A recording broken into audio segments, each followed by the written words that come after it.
और जहां पर गेहूं को बोया गया, अच्छे दाने बोए गए, अच्छा कलाम सुनाया गया, वहां पर कड़वे दाने भी बो दिए गए, गिराने के लिए, ठोकर के लिए, कमजोर करने के लिए, बेईमान करने के लिए, खुदा से दूर ले जाने के लिए। कड़वे दाने किसने बोए? दुश्मन ने। यहां पर लिखा हुआ है कड़वे दाने किसने बोए? दुश्मन ने बोए। और दुश्मन कड़वे दाने बोता है कानों के अंदर, पर खुदा गेहूं बोता है, अच्छे दाने बोता है, अच्छी फसल बोता है, अच्छा कलाम बोता है, सच्चाई बोता है। सच्चाई इंसान को आजाद करती है, पर कड़वे दाने उसको तबाह कर देते हैं। वो जिंदगियों के अंदर कड़वाहट पैदा कर देते हैं, और वो शैतान की तरफ से होते हैं। और वो कड़वे दाने सोते में भी बो देता है। और यहां पर ये लिखा हुआ है कि जब बोने वाले सो गए तो क्या हो गया? दुश्मन आया और वो खेत में आकर कड़वे दाने बो गया। सोने का रूहानी मतलब जो है वो यही है कि जब आप प्रेयर नहीं करते, जब आप रोजा नहीं रखते, जब आप दुआ नहीं करते, जब आप बाइबल स्टडी नहीं करते, आप सो जाते हैं, कमजोर हैं, उस वक्त दुश्मन आता है और कड़वे दाने बो जाता है। वो किसी इंसान के रूप में आता है। जिस तरह यीशु हमारा बदन इस्तेमाल करता और अपने कलाम को फैलाता है, उसी तरह दुश्मन भी इंसान का बदन इस्तेमाल करता और कड़वे दाने बोता है।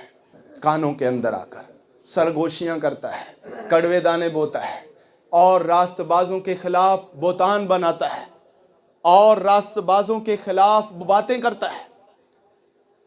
और वो कड़वे दाने बो जाता है, जिससे बहुत से लोग बदजन हो जाते हैं खुदा के कलाम से, जिससे बहुत से लोग जो हैं वो खुदा के खादमों से बदजन हो जाते हैं, जिससे बहुत से लोग जो हैं वो सच्ची खिदमत से बदजन हो जाते हैं। और क्या होता है? दुश्मन उनकी जिंदगियों के अंदर कड़वाहट पैदा कर देता है, और फिर वो लोग खुदा के साथ जुड़े नहीं रहते। और आखिर में क्या होगा?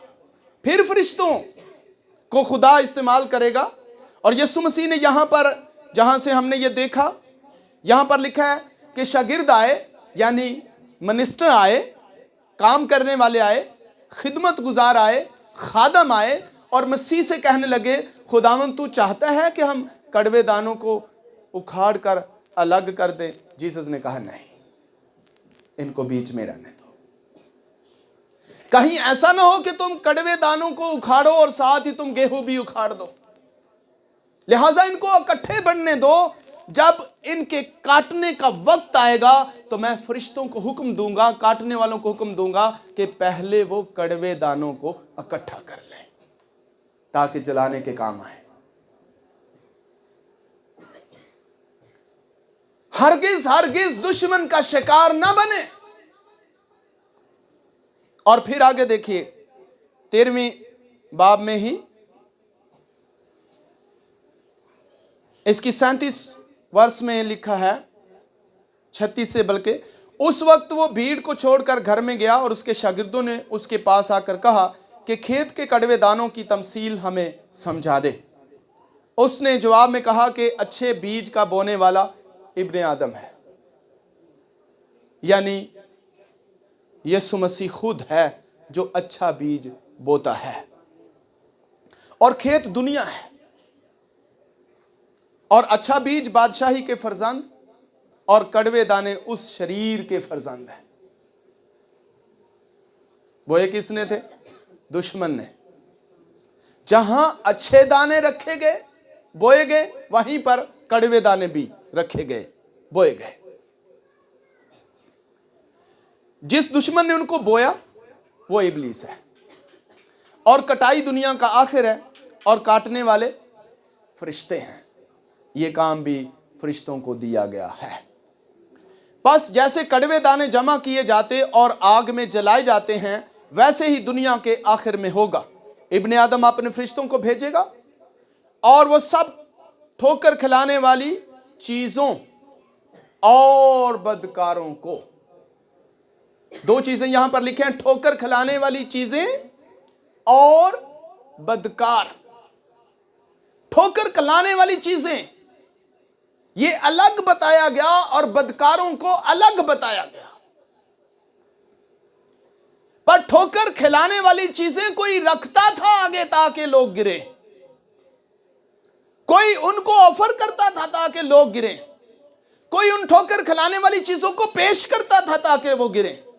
और वो पेश करने वाला शैतान था, जिसने ठोकर खिलाने वाली चीजें मुकद्दसों के सामने रखी ताकि वो गिर पड़े, रास्तबाजों के सामने रखी ताकि वो गिरे, और बहुत से मुकद्दस गिर जाते हैं ठोकर खिलाने वाली चीजों से। ठोकर खिलाने वाली चीजें कोई औरत हो सकती है, लालच हो सकता है, रुपया पैसा हो सकता है, बहुत सी चीजें ठोकर खिलाने वाली हैं। और वो सारी चीजें मुकद्दसों की राहों में रखी जाती हैं ताकि कोई गिर पड़े और वो ठोकर खाए और उसकी जिंदगी जाया हो जाए। ये सब कुछ कौन करेगा? शैतान। उसकी बदरूहें करेंगे। इसलिए लोग गिर जाते हैं। कोई हालात किसी के इतने तंग हो जाते हैं कि वो गिर जाते हैं। लेकिन बाइबल में लिखा है, जो बर्दाश्त करेगा, आखिर तक जो बर्दाश्त करेगा।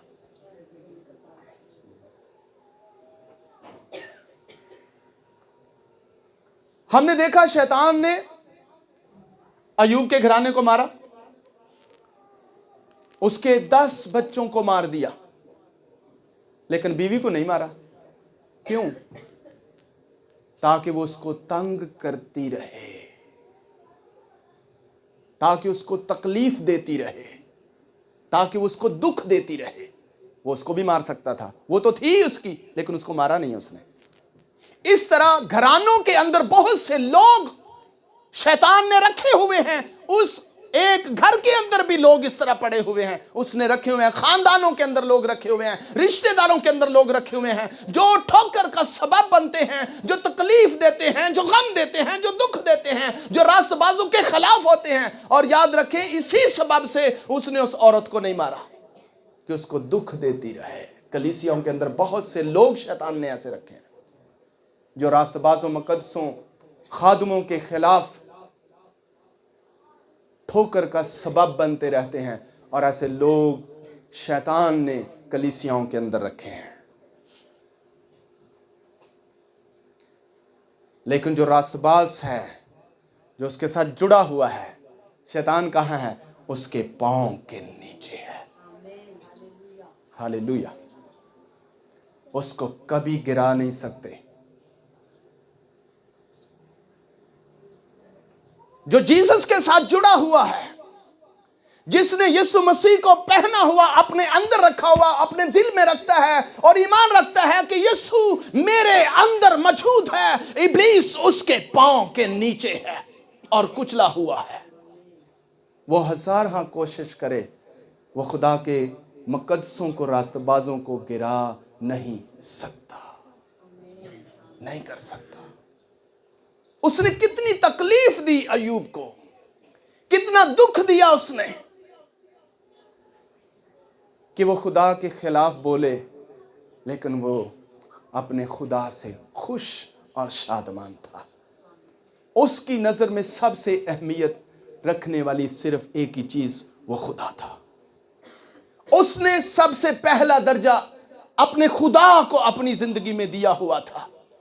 उसने अपने बिजनेस को पहला दर्जा नहीं दिया, उसने अपने बच्चों को पहला दर्जा नहीं दिया, उसने अपनी वाइफ को पहला दर्जा नहीं दिया, उसने अपनी हत्ता के अपनी जाती जिंदगी को उसने पहला दर्जा नहीं दिया। उसने पहला दर्जा अपने खुदा को दिया हुआ था। इसलिए वो फातेह और गालिब रहा और शैतान उसके पांव के नीचे रहा।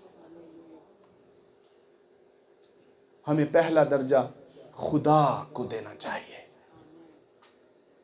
ताकि गालिब रहें और फातेह रहें। اس نے ٹھوکر کھلانے والی چیزیں راستبازوں کے سامنے ان کے راستوں میں رکھی ہیں، اور بہت سے کمزور گر جاتے ہیں اور اٹھتے نہیں ہیں۔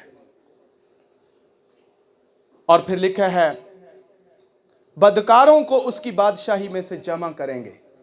ٹھوکر کھلانے والی چیزوں کو، ایول سپرٹس کو، ٹھوکر کھلانے والی چیزوں کو، شیطانی قوتوں کو، ٹھوکر کھلانے والی چیزوں کو، شیطان کے سارے کرندوں کو کیا کریں گے؟ جمع کریں گے، اور ان بدکاروں کو بھی جمع کریں گے جنہوں نے اپنے بدن ان ایول سپرٹ کو دیے تاکہ وہ یوز کریں۔ لہذا وہ شیطان کی ساری قوتوں کو جمع کریں گے۔ کون؟ فرشتے۔ اور یہ جو ایول سپرٹ ہیں یہ کیا ہیں؟ فرشتے۔ ابلیس کیا ہے؟ فرشتہ۔ ڈیمونک سپرٹ کیا ہیں؟ فرشتے۔ اصل میں جو ڈیمونک لفظ ہے اس کا ڈائریکٹلی تعلق ابلیس کے ساتھ ہے۔ ڈیمنز، ڈیمونکس، سپرٹس، ڈومونیس، اور اس کا مطلب ہے الزام لگانے والا۔ کیا مطلب ہے؟ الزام لگانے والا۔ ابلیس نے جس خدا نے اس کو خلق کیا تھا اسی پر الزام لگایا تھا۔ کہاں پہ؟ کچھ یاد ہے؟ ہاں، کیا الزام لگایا تھا؟ نہیں، ابلیس نے باغ عدن میں خدا پر الزام لگایا اور آدم اور حوا سے کہا خدا تمہیں روشن نہیں دیکھنا چاہتا، خدا نہیں چاہتا کہ تمہاری آنکھیں کھل جائیں، میں چاہتا ہوں۔ اس نے خدا پر الزام لگایا اس درخت کا پھل کھاؤ گے تمہاری آنکھیں کھل جائیں گی اور تم خدا کی مانند بن جاؤ گے۔ خدا نے تم سے چھپایا ہے کہیں تمہاری آنکھیں نہ کھل جائیں۔ ابلیس نے الزام لگایا خدا پر۔ آج کتنے لوگ ہیں دنیا کے اوپر جو ایک دوسرے کے اوپر الزام لگاتے رہتے ہیں۔ ابلیس کی روح ان کے اندر ہے، ڈیول کی روح ان کے اندر ہے، شیطانی روح ان کے اندر ہے، ایول سپرٹس ان کے اندر ہیں، شیطان ان کے اندر ہے، ابلیس ان کے اندر ہے۔ پوچھنے کی ضرورت نہیں ہے، اس کے کاموں سے پتہ چل جائے گا۔ الزام لگانا شیطان ابلیس کا کام ہے، اور بائبل میں لکھا ہوا ہے الزام لگانے والا وہی پرانا سانپ، وہی اژدہا، الزام لگانے والا جو بھائیوں کے اوپر الزام لگاتا تھا اس کو کہاں پھینک دیا گیا؟ آگ کی بھٹی کے اندر، الزام لگانے والے کو۔ اور جو الزام لگاتے ہیں اس کے ساتھ آگ کی بھٹی میں جائیں گے۔ اس لیے سب سے بڑی جو پاورفل ایول سپرٹ ہے وہ ہے الزام لگانا، ایک دوسرے کے اوپر الزام تراشی کرنا۔ اگر پچھلے سال میں ہم نے یہ کیا ہے، ہم سے ہوا ہے، تو اس سال اس سے باز رہیے کہ یہ سپرٹ آپ کے اندر نہ آئے۔ بہت دفعہ ایول سپرٹ اندر سے کام کرتی ہے اور بہت دفعہ باہر سے کام کرتی ہے۔ اگر اندر موجود ہے اندر سے کام کرے گی، اگر وہ اندر نہیں ہے تو باہر سے کام کرے گی۔ اس لیے جو مقدس ہیں، راست باز ہیں، وہ بھی اویئر رہیں کہ وہ باہر سے بھی کام کر سکتی ہے۔ اگر ان کے اندر نہیں ہے تو پھر باہر سے کام کرے گی، ان کی سوچوں کے اندر باتیں ڈالے گی، ان کے دلوں میں یہ باتیں ڈالے گی۔ اگر ان کے اندر موجود ہے تو پھر اندر سے وہ سوچ بنائے گی۔ اس لیے ایسی ایول سپرٹ سے آپ ہوشیار رہیں۔ آنے والے نئے سال میں یسوع نے پہلے سے بتایا کہ عیب جوئی نہ کرو، کہا یا نہیں کہا؟ اگر ہم عیب جوئی کرتے رہے ہیں ہمیں سے بتھیرے، تو پھر نیکسٹ ایئر اس چیز کو ابھی سے، آج پہلا دن ہے، اس کو ابھی سے سٹاپ کریں. آمین. تاکہ ہماری زندگیاں الزام لگانے والی روح سے پاک رہیں، ہم محفوظ رہ سکیں. ہالیلویا. خداوند آپ کو برکت دے. God bless you. Thank you so much.